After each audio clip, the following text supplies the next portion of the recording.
A successful abstract submission. It's a challenging process because this is all very scrupulously checked. So you need to make sure that you adhere to the guidelines. So there's a very specific expectation that your work is anonymous.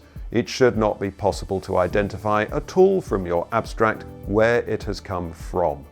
And then there are other important things that need to be considered, and so just make sure that you follow the rules. And of course, the work has to be original, it has to be of good standard, it has to be interesting and relevant. When we're reviewing abstracts as an expert in the field, we're looking for some very important aspects. So we need to make sure that the scientific rigor is present. So we will always look with care at the methods to make sure that it's a randomized trial or a well set up systematic review. We need to make sure, of course, that the whole text is written with total clarity. We can understand everything.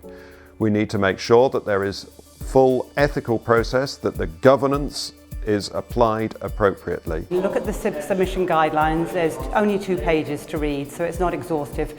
And clearly define your objectives, clearly define your key words so we understand what it is you're trying to teach us.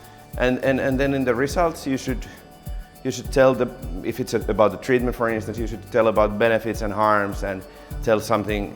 The results, like give something absolute and relative numbers so that people actually can get what the effect is. And then I think very important in the conclusion is that you actually respond to that question what you had in the aims. So you have first the question and then you have a conclusion which answers to that question, and it's based on that data. It should be kind of exciting but not overstating.